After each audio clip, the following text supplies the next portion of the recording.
தொழில் கிடையாது. ஒரு உதாரணத்துக்கு சொல்றேன். வீடு கட்டுறதும் கொத்தனாடுறேன், கோயில் கட்டுறதும் கொத்தனாடுறேன். கொத்தனார் தொழில் மிக மிக புனிதமான தொழில். அதையும் கேவலப்படுத்துற மாதிரி பாட்டு எடுக்கிறாங்க. கோர்ட்ல கேஸ் வரைக்கும் நடக்குது. எப்படி பாட்டு போட்டுருக்காங்க தெரியுமா? தூத்துக்குடி கொத்தனாரு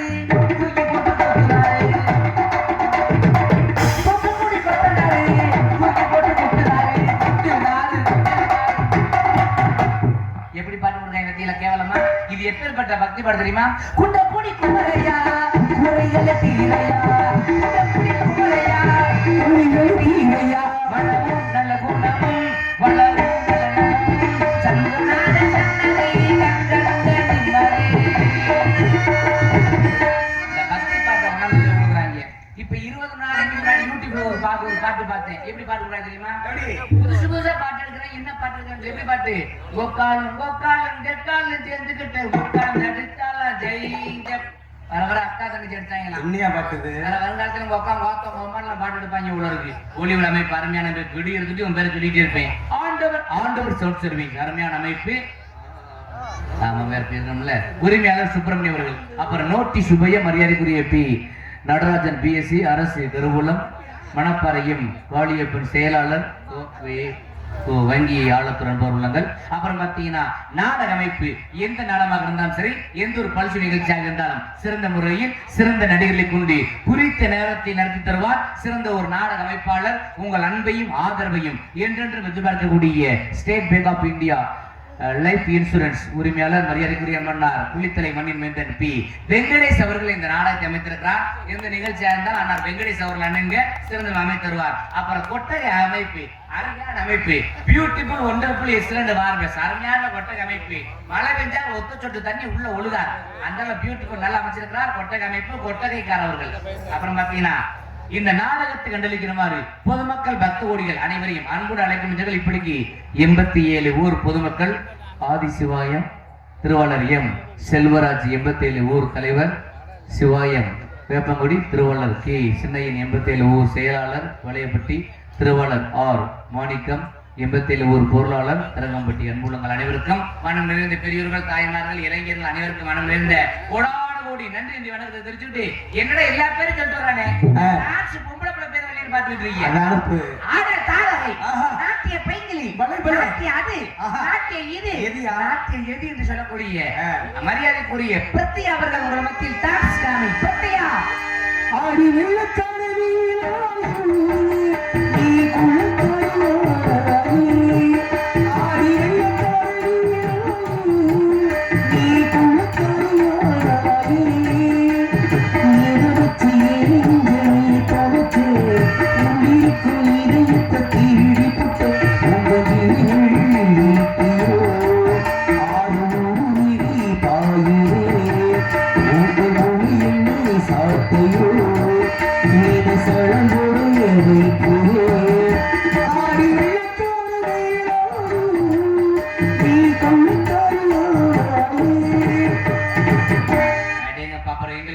மதுரையிலிருந்து வெகு விரைவா அழைத்து வந்தது விநாயகம் திருமுருகன் அன்பு சகோதரருக்கு நன்றி. ஆனா உண்மையிலே சொல்றேன், டான்ஸ் பெறச்சோட பெட்டிக்கார பாடுற பாத்தீங்களா? டான்ஸுக்கே இப்படி பாடலாம்னா பப்புன்னு எனக்கு எப்படி பாட்டு பாடுவார்? இப்ப 87 ஊர் பொதுமக்கள் மத்தியில என்னை எப்படி புகழப்படாது? உங்கள் முன்பு பேசிக் கொண்டிருப்பது சென்றமெல்லாம் பேர் முழுமெற்றி தனக்கென்று ஒரு வெற்றி சாம்ராஜ்யம் படைத்த அன்பு தந்தை, கலை முதுமொழி பட்டம் பெற்றவர், நாடக ஆசிரியர், தமிழ்நாடு அரசால் இசைக்கல்லூரியில் இசை ஆசிரியராக பணியாற்றி கொண்டிருக்கிறார். கேசட் புகழ் அனைத்து நாடுகளும் நடிக்கக்கூடியவர். குறிப்பா நம்ம பகுதியில பாத்தீங்கன்னா ஹரிச்சந்திர நாடகத்துல ஹரிச்சந்திராம் சக்தியுக்தியாக அதிகமாக வளம் வந்த மதுரையை சேர்ந்த எம்ஜி முனியராஜன் ராஜ நடிகர். அவருடைய மகன் எம் கிருஷ்ணகுமார் பப்புன் காமி. நான் தாங்க, என் பேர் கிருஷ்ணகுமார் பப்புன். எம்பத்தால பேர் சம்பளம் பெண் சம்பளம் போட்டு வந்துகிட்டு இருப்பேன். கைகட்டி உள்ளங்களுக்கு நன்றி. இந்த கைதட்டலோட மாப்பிள ஆமன ஒரே தூக்கணும். யாராருக்க பாரு வைக்கலாம் பாரு. நாட்டுக்குள்ள உனக்கு ஒரு உண்டு, ஊருக்குள்ள உனக்கு ஒரு பேருண்டு, நாட்டுக்குள்ள உனக்கு ஒரு ஊருக்குள்ள உனக்கு ஒரு பேருண்டு. யாரார உன்னை பற்றி என்ன சொன்னாங்க, இப்ப என்ன செய்வாங்க? நாட்டு முக்கு தட்டு முக்கு திக்கு தாடு, நீக்கு முக்கு திக்கு முக்கு திக்கு நீரம், நாட்டு முக்கு தட்டு முக்கு திக்கு தாடு, நீக்கு ரொம்ப நன்றியா மாப்பிள்ள, ரொம்ப நன்றியா. நிறைஞ்ச மேடையில இப்படி மங்களகரமாக கொண்டு பாடணும், கொண்டு அவசரமா சுடுகாட்டில் கொண்டு அமுக்கிற மாதிரி எல்லாம் பாடக்கூடாது. வேற புகழ்ந்து பாடியிருக்கேன், மனம் நிறைந்த நன்றி. என்னைக்கு நல்லா இருக்கணும், கௌரவோடு சொல்றேன் நல்லா இருக்கணும். ஒரு விஷயம் எல்லா பேரும் சொல்லி முடிச்சுட்டேன். நோட்டீஸ்ல யாரு பேரா சொல்ல மறந்துருந்தா பெரிய யார் கோச்சுக்கிறாதீங்க. அப்புறம் நான் உள்ள வந்து சொல்லுங்க, பேரை சொல்லிக்கிறேன். பேரை சொல்லி என் கூட யாரும் சண்டைக்கு வந்துடாதீங்க. அது மட்டும் கிடையாது. ஒரு கோமாளி பையன் வந்திருக்கான், நாலு அசிங்கத்தை பேசிட்டு பேர் வாங்கிட்டு போனாரு கூட சிரிக்கிற மாதிரி ஒரு விஷயமாக இருக்கணும். அப்படி இல்லைன்னா சிந்திக்கிற மாதிரி ஒரு விஷயமா இருக்கணும் அப்படின்னு பெரியவர் சொல்லுவாங்க. பெரியவர்களே, தாய்மார்களே, சார்ந்தவர்களே, உங்கள் அனைவருமே கை வணங்கி கும்பிட்டு கேட்டுக்கிறேன். தயவு செய்து உங்களுடைய குழந்தைகளை நல்லபடியா படிக்க வைங்க. நல்ல கருத்துக்களை சொல்லி விடுங்க, கெட்ட கருத்துக்களை சொல்லி கொடுக்காதீங்க. ஏன் சொல்ல வர்றேன், இம்மட்டும் சின்ன பையன் வாத்தாங்கம்மா அங்க உட்காந்துறாங்க. நம்ம தான் ஒரு சிலர் படிப்பறிவு இல்லாம சொல்றோம். வருங்கால சந்ததிகள் உங்க குழந்தையாவது நல்லா படிச்சு வருங்காலத்துல பெரிய பெரிய அதிகாரிகளாக, பெரிய பெரிய விஞ்ஞானிகளாக, குறிப்பா சொல்ல போனோம்னா நம்முடைய ராமேஸ்வரத்திலே பிறந்து மறைந்த டாக்டர் APJ அப்துல் கலாம் அவர்கள் மாதிரி பெரிய விஞ்ஞானியாகணும். நம்ம நாட்டுக்காக சேவை செய்யணும். உங்கள் அனைவருடைய பொற்பாதங்களை தொட்டு வணங்கி கும்பிட்டு கேட்டுக்கிறேன். கைதட்டிய உள்ளங்களுக்கு நன்றி நன்றி. நான் சொல்லக்கூடியது நான் படிச்ச விஷயம் கிடையாது, கேள்விப்பட்ட விஷயம். உண்மையோ பொய்யோ நீங்க ஆராய்ச்சி பண்ணிக்கங்க. உலகத்துல எத்தனையோ நாடுகள் இருக்கலாம். எல்லா நாடுமே ஒரு சில நாடுகளை பார்த்தா பயப்படுமா? அது எந்த நாடு சொல்லப்படும்னா அமெரிக்கா, ஈரான், ரஷ்யா இது போன்ற நாடுகளை சொல்லுவாங்க. அந்த அமெரிக்கா, ஈரான், ரஷ்யா இது போன்ற நாடுகளே இப்போதைக்கு ஒரே ஒரு நாட்டை பார்த்தா பயப்படுமா? அது எந்த நாடு சொல்லப்படும்னா அதான் நம்முடைய இந்திய பாரத திருநாடு. அதுக்கு வழிவகுத்தவர் நம்முடைய டாக்டர் APJ அப்துல் கலாம் அவர்கள் தான். நாசாவிலே கூப்பிட்டாங்க, ஐயா எங்க நாட்டுக்கு வாங்க, உங்க ஆராய்ச்சியை தொடங்குங்க, உங்களுக்கு என்னையா வேணும்னு கேட்டாங்களா. அதுக்கு அவர் சொன்னாராம், வாங்க அப்படின்னு. நான் படித்த படிப்பு, நான் கற்ற கல்வி, நான் பிறந்த இந்திய திருநாட்டுக்கு தாண்டா பயன்படணும்னாராம். காரணம் நம்ம நாடு மீது கொண்ட பெரிய பற்றுதல்.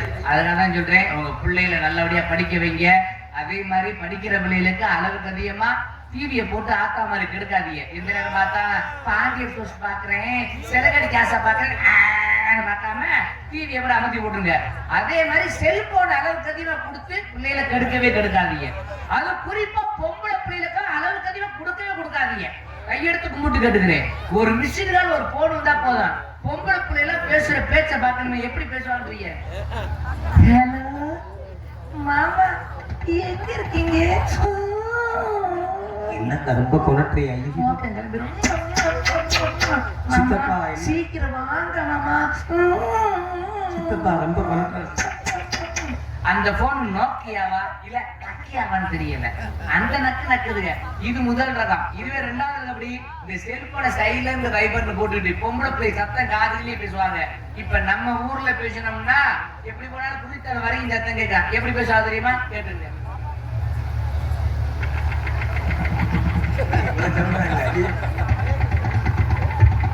இதுல பக்கத்து வீட்டுக்காரன் இருக்கானா அப்பே அத்தாட்ட தெரிவாங்கன்னு குருட்டு கோழி கலவாணி மாதிரி திரும்பி பாக்குறது. எப்படி பாக்குறது?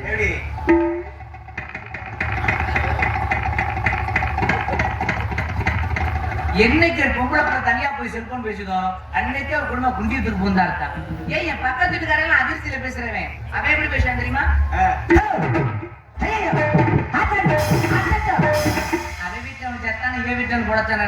பயந்துட்டியா என்ன இப்படிதான் அதிர்ச்சியில பேசுறாங்க. நெஞ்சொலிக்காரன் ஆளு க்ளோஸ். அதுக்காக சொல்றேன், அது மட்டும் கிடையாதுங்க. இன்னொரு விஷயம், மத்த வீட்டுல எப்படியே கிடையாது.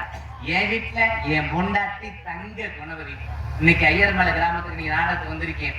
என் ஊர் மதுரையில இருந்து அந்த 40 கிலோமீட்டர் திருமங்கலம் பக்கத்துல தும்பக்குளம்ன்ற ஒரு கிராமம்.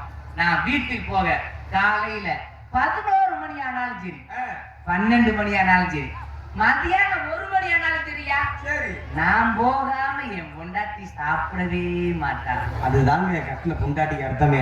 மைத்த புடுங்கன்னு அர்த்தம். என்ன நான் போய் தானே சோறாக்கணும். நான் தானே எடுவட்ட முண்டை திம்பா. அப்படியே நான் வீட்டுக்கு போறது வரைக்கும் மற்றவளாக படுத்துட்டு இப்படியே தான் படுப்பா. ஆனா மரியாதை அடியே நாளத்து கிளம்பிட்டேன் போறீங்க. எப்படி மரியாதை கொடுத்தா? எப்படி ஏண்டா கேவலப்பட்ட பிச்சைக்காரனாயி சோத்த திங்கிறியா பிய திங்கிறியா? உனக்கு ஒரு கல்யாணம், உனக்கு ஒரு குழந்தை விட்டு உனக்கு ஒரு பிள்ளை விதிச்சேன்னா செத்து போவடா வெண்ண. என்னைய பார்த்து ஒரு பொட்டச்சி சாகர மாதிரி கட்டுட்டாங்க. அக்கா நீ உயிரோட இருக்கலாமா? யாரு என்ன யாவது திண்டு சாகலாம்.